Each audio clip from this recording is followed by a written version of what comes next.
11 morts par jour sur les routes de France.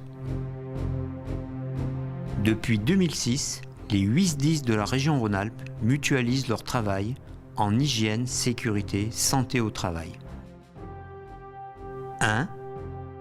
Ardèche, Drôme, Isère, Loire, Rhône, Savoie, Haute-Savoie. 6,17 millions d'habitants, plus de 2000 véhicules opérationnels, près de 500 000 sorties d'engins par an. 37% des décès des sapeurs-pompiers depuis 10 ans sont liés au risque routier. Pas d'urgence sans prudence. 2002, Loriol, 5 morts dans un accident dramatique sur l'autoroute. 2002, 5 morts dans un incendie dramatique également à Paris. Les autorités, les sapeurs-pompiers ont dit il faut arrêter et il faut progresser sur la sécurité des sapeurs-pompiers en intervention. Et donc, à l'issue de la mise en place du groupe Pourny, la loi du 13 août 2004 a traduit un certain nombre de mesures indispensables pour progresser de façon considérable en matière de sécurité pour les sapeurs-pompiers. Alors le risque routier, c'est le premier risque pour les sapeurs-pompiers en termes de décès et en termes d'accidents graves. Il y a 10 ans, les sapeurs-pompiers, 25 morts, entre 30 et 40%, c'était le risque routier. On a baissé de moitié, puisqu'aujourd'hui, il y a encore malheureusement 12 morts chez les sapeurs-pompiers, et encore entre 35 et 40% d'accidents routiers, mortels ou graves. Et donc, ça reste la première cause d'accident chez les sapeurs-pompiers, et donc ça reste la priorité des problèmes à régler. Alors, il faut être pragmatique. Il s'est fait des choses dans la sécurité routière. On est passé de 13 000 morts à moins de 4 000. Donc, il y a des choses qui marchent. Eh bien, il faut les appliquer aux sapeurs-pompiers.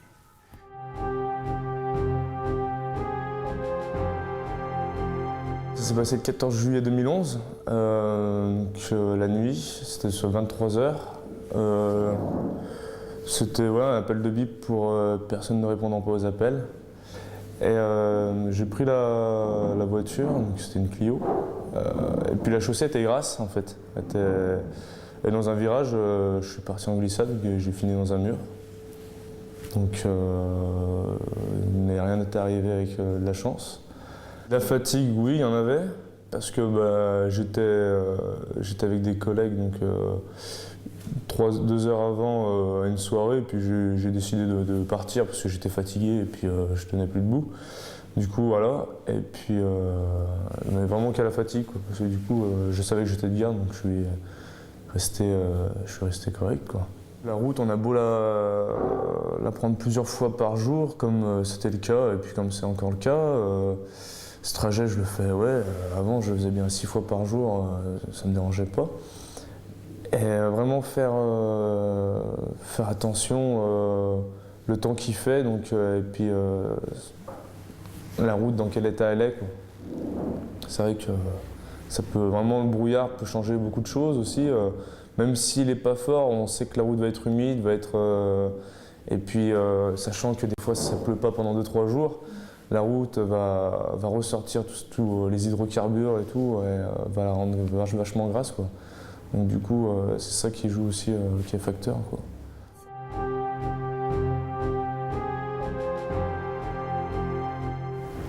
C'était le 9 octobre 2011.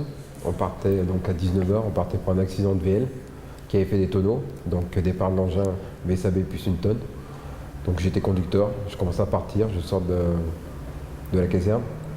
Arrivé à peu près à 200 mètres, je sentais que ça glissait un petit peu, donc j'ai dit à mon chef de centre, à mon chef d'agrès, que je vais rouler doucement.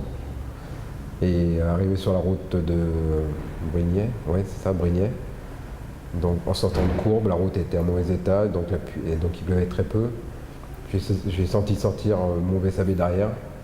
J'ai tapé le côté gauche, côté du trottoir. Et là j'ai tapé une voiture en face et j'ai couché l'ambulance de mon côté. J'étais pas ceinturé, donc je suis parti. J'ai tapé la tête contre le pare-brise, j'ai eu une perte de connaissance. Puis puis mon collègue qui était derrière la cellule. Donc moi j'étais derrière dans la cellule, dos à la route. On a tapé la voiture, donc une Audi A3. Puis là, tout a basculé, l'ambulance s'est couchée. Moi j'ai tapé la tête assez violemment dans les renforts. Donc voilà, et puis après, je me suis relevé, j'ai marché. Mon chef d'agrès m'a demandé si ça allait. J'ai dit que ça allait pas, que je saignais beaucoup de la tête. Et donc là, il m'a fait sortir de l'ambulance avec mon équipier. Il a ordonné à mon équipier de me poser des compresses. Et là, le fourgon est arrivé. Et on m'a mis au chaud dans le fourgon, on m'a allongé à l'arrière du fourgon. Et puis là, après, tous les renforts sont arrivés. Et puis, moi, j'ai rien vu d'autre. Ils m'ont quand même désincarcéré. Parce que vu comme j'avais une douleur au bas du dos, donc vu comme j'étais coincé aussi. Bah, moi, les séquelles physiques, j'en ai pas. Plus mon collègue. Mais moi, ça m'a plus marqué à l'intérieur. Que je suis allé voir carrément un psy au niveau des pompiers. Que je tire beaucoup mon chapeau sur lui parce que c'est vrai qu'on dit toujours que les psys c'est pour les fous, mais non, pas du tout. C'est vraiment efficace pour les pompiers. Surtout quand on a vécu un accident pareil. Moi, j'ai eu donc 4 cervicales de fracturées, des apophyses transverses exactement. Et j'ai eu 20 points de suture à la tête et un traumatisme crânien. C'est pas parce qu'on a une tenue, qu'on a une ambulance, qu'on est tout permis sur la route. Parce qu'on est des êtres humains comme tout le monde. Et puis ça peut vite basculer, une vie. Ça va très vite, on ne se rend pas compte. On va toujours dire que ça arrive qu'aux autres, mais en fait, quand ça nous tombe dessus, ça fait une drôle d'impression. On tombe de haut. Hein. Moi, ça me marque tout le temps. Hein. Et ça me marque encore plus avec le temps même en vie privée, quand je conduis avec ma voiture personnelle, les temps de pluie, ça me fait plus peur qu'avant. Ça m'a vraiment marqué. Maintenant, voilà, j'avais pas ma ceinture aussi pour l'accident. Maintenant, je l'avais, même quand je pars avec les pompiers. Hein. Pas parce qu'on est pompier qu'on ne va pas la porter. Hein. C'est surtout ça, quoi.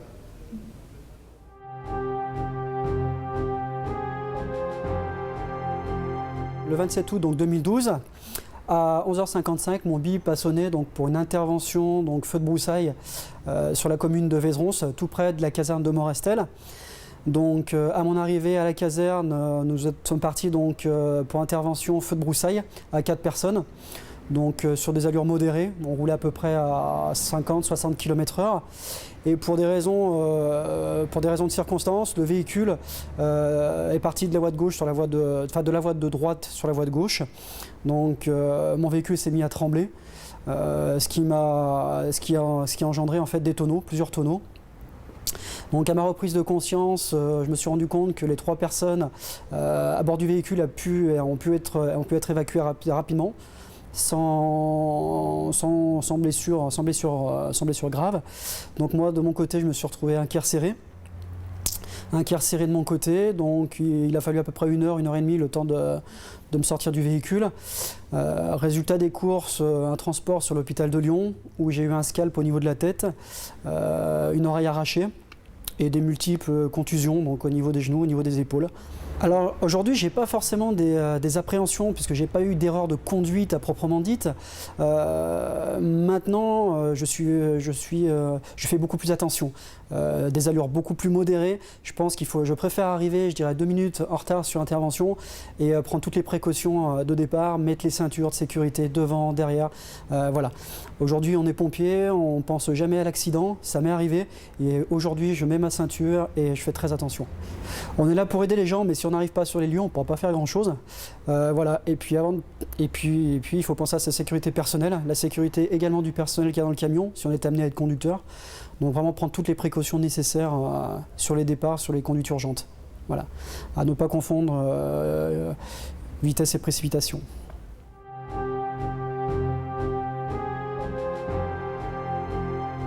Donc il était 7h25 le 5 juin 2009, on était tranquille au petit déjeuner et quand on a été appelé donc, pour une jeune fille de 14 ans allongée sur la voie publique, inconsciente, sans autre précision, Donc nous sommes partis sur cette intervention à peu près à 500 mètres du centre de secours, en sortant du centre-ville, dans une rue où il y avait énormément de véhicules.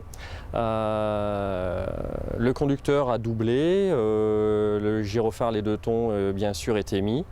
On a doublé toute une file de voitures quand tout à coup on a bien vu une fourgonnette mettre son clignotant sur la droite pour monter sur le trottoir.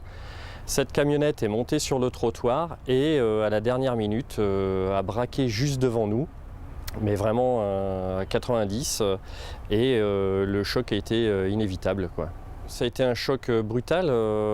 Les 4 pompiers ont été légèrement blessés. Il y avait 4 occupants dans cette fourgonnette, où il y avait 3 places, mais voilà, ils étaient surchargés.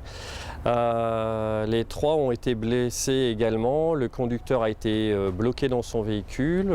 Il a fallu faire appel rapidement au VSR pour faire une ouverture de porte et extraire toutes ces personnes. Nous, on a été blessés légers, hein. Heureusement, le véhicule a absorbé vraiment tout le choc et nous, on avait plus des contusions au niveau des genoux parce que, bien sûr, on était contre le tableau de bord. On avait un stagiaire également, on était 4. Le stagiaire était à l'arrière du véhicule, heureusement assis, ceinturé. Et je pense que là, ça a marqué des points parce qu'il n'a pas été blessé non plus. Alors, moi ce que je retiens, c'est que bien sûr la ceinture nous a bien bloqués parce qu'un choc comme on l'a eu, on était à 60-70 km/h, on se trouve face à un mur. Chaque véhicule, chaque nouveau, tout le personnel qui rentre, je leur dis bien qu'on est à l'abri de rien et qu'on a beau être sapeur-pompier, on monte dans un véhicule, on met la ceinture. C'est vraiment la priorité que je mets, et surtout depuis cet accident, je renforce à fond les conducteurs là-dessus.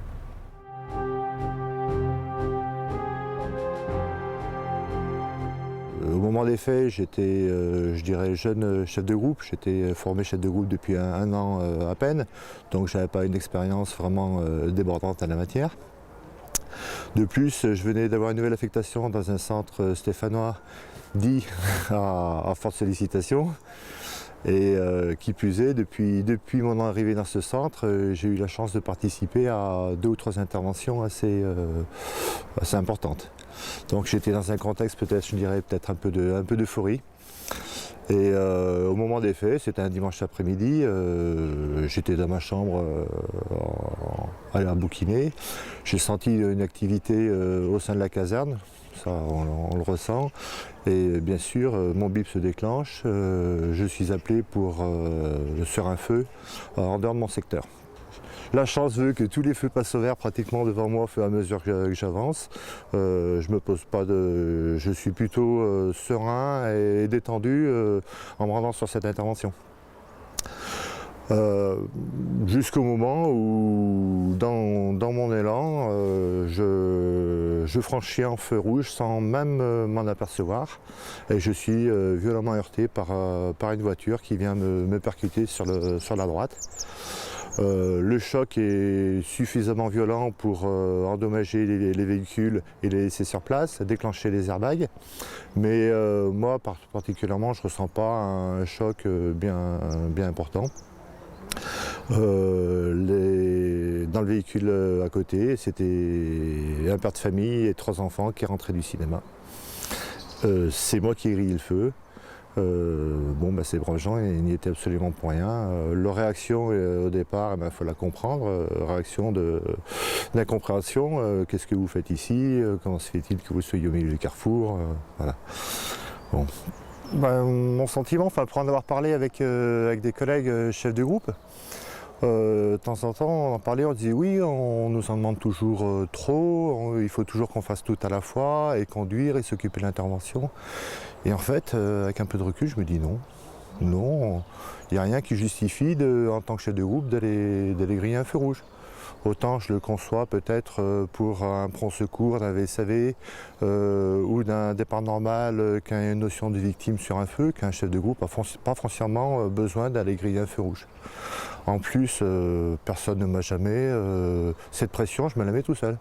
Personne ne m'a jamais dit qu'il faut griller un feu rouge, j'ai regardé ma carte et anticipé sur l'intervention. Donc maintenant, avec un peu de recul, je suis beaucoup plus serein et détendu sur mes départs.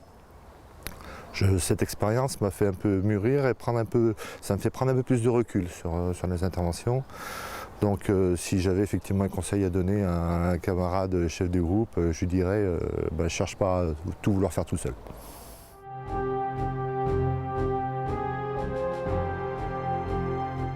Au terme du code de la route, les véhicules des services d'incendie et de secours sont des véhicules d'intérêt général prioritaire. À ce titre, ils sont fondés à déroger aux règles instituées pour l'usage des voies, sous réserve de justifier de 3 conditions. Tout d'abord, une condition d'urgence. Ensuite, faire usage simultané des avertisseurs spéciaux équipant le véhicule, avertisseurs sonores et lumineux. La 3e condition étant une condition de bon sens qui consiste à ne pas mettre en danger les autres usagers de la route. En cas de contentieux, ce qui arrive certes relativement peu, mais des mises en cause pénales et civiles existent, un tribunal devra analyser successivement ces 3 conditions posées par le texte.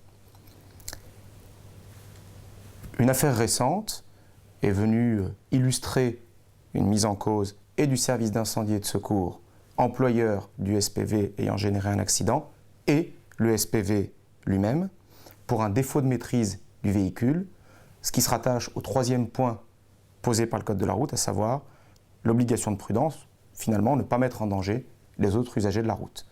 Et la conductrice comme le SDIS ont été condamnés pénalement pour le manquement à une obligation de prudence prévue par la loi ou le règlement. Outre le conducteur du véhicule et son employeur qu'est le SDIS, le chef d'agrès ayant autorité sur l'équipage peut voir également sa responsabilité mise en cause pour n'avoir pas rappelé les règles élémentaires de sécurité au conducteur sur lequel il a effectivement autorité.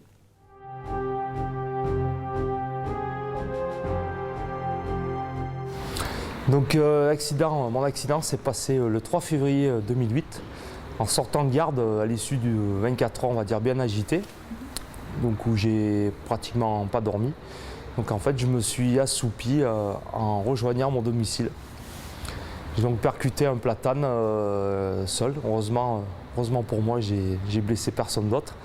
Je me suis encastré dans un platane à peu près 80 km/h. Donc je me suis retrouvé avec une grosse fracture du fémur côté gauche et un poignet droit bien abîmé. Je pense que la fatigue, en fait on ne se rend pas trop compte, mais c'est vrai qu'on dort pas trop lorsqu'on est de garde chez les pompiers. Et on se dit bon allez, ça va aller, on va se reposer à la maison. Et puis là, c'était peut-être, on va dire, la nuit blanche de trop. Ce qui fait qu'il suffit de quelques secondes d'assoupissement pour que en fait, la vie change. Avant tout, c'est un gros sentiment de vulnérabilité. Parce qu'en fait, en intervenant au quotidien sur les secours routiers, on a l'impression que ça arrive qu'aux autres. Et malheureusement, là, on tombe de haut puisque on n'est pas à l'abri de nous aussi, sapeurs-pompiers, être victimes d'un accident de la route. Donc c'est un peu, on va dire, une sorte de pyramide qui s'écroule sous les pieds, quoi. Donc si j'avais un message à faire passer à une jeune recrue sapeur-pompier, je lui dirais sois prudent, fais attention à toi. Et c'est pas parce que tu es sapeur-pompier que rien ne peut t'arriver. Tu es toi aussi vulnérable aux accidents de la circulation.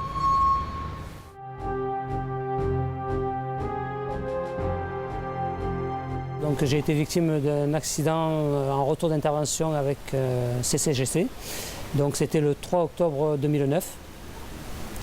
Et c'était un retour de mission après un feu de forêt sur les hauteurs ardéchoises. Donc nous étions sur un feu de forêt. Une fois le feu terminé, nous avons fait le plein de l'engin, donc à tonne pleine. Et j'étais en retour d'intervention sur une route sinueuse qui traverse le département de la Lozère. Et là, dans un virage, pour une raison que je n'arrive pas à déterminer, j'ai perdu le contrôle de l'engin et on s'est renversé et on a fait un tonneau. Nous n'avons pas eu de séquelles parce que je pense que la ceinture de sécurité nous a bien protégés. Parce que je pense que sans elle, les séquelles auraient été pires, quoi. Oui, avec le recul, forcément, j'y pense très souvent. Parce que dans la tête, quand même, si physiquement j'ai rien eu, moralement, quand même, ça fait travailler, ça fait cogiter. Et c'est vrai que j'invite tous les jeunes conducteurs, ou même expérimentés ou non, à savoir que nous avons des engins quand même, c'est pas des jouets, quoi. Il faut en prendre conscience et il faut savoir adapter une vitesse en adéquation avec la route, quoi. Adapter.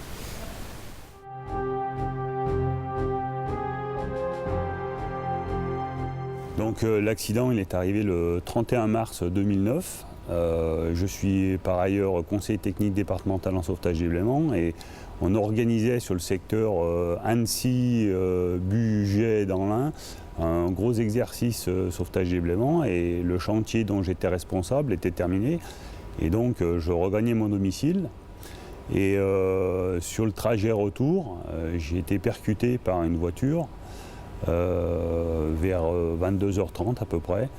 Et voilà, ça a commencé comme ça. La personne en face était gravement blessée également.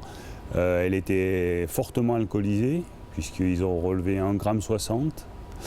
Voilà, et ensuite en est découlé une incapacité de travail d'environ 1 année. Et j'ai la chance d'être encore là d'ailleurs. Alors les conséquences, elles ont été que j'ai été incarcéré, ils ont mis une bonne heure pour me dégager de la voiture.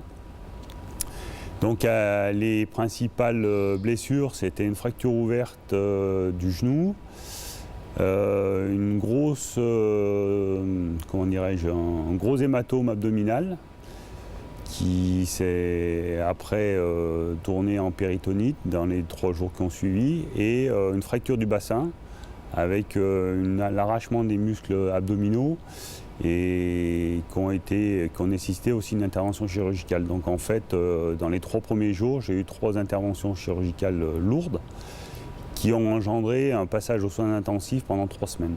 À l'issue de mon accident, donc, le directeur m'a nommé chef du service hygiène et sécurité, donc il y avait une continuité aussi, et il a bien senti que ça m'avait quand même marqué. Et au SDIS de l'Ain, il y avait tout à construire parce qu'en fait, c'était le premier poste, puisqu'on était en pleine, j'allais dire découverte, mais on s'inscrivait à ce moment-là dans le développement de la prévention. J'ai pas d'appréhension régulière, mais bon, de temps en temps, quand je vois quelqu'un en face qui prend un risque un peu plus important, ça me fait réagir. Je suis un peu plus conscient aussi de ce que je pouvais faire auparavant.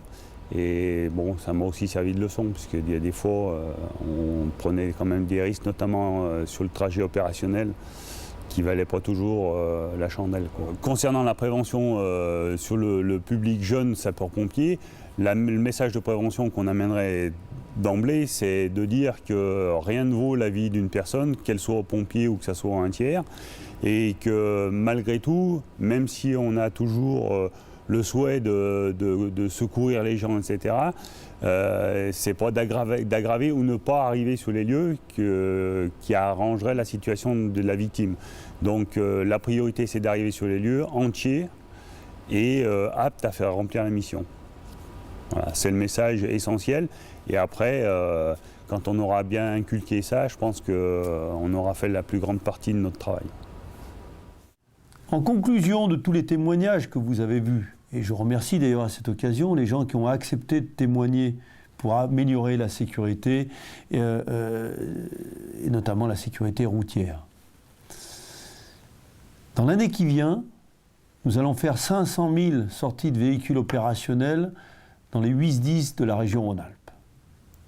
Eh bien, ce que je vous demande, ce que je demande aux 500 000 chefs d'agrès, ce que je demande aux 500 000 conducteurs, c'est d'être les premiers acteurs de la sécurité routière.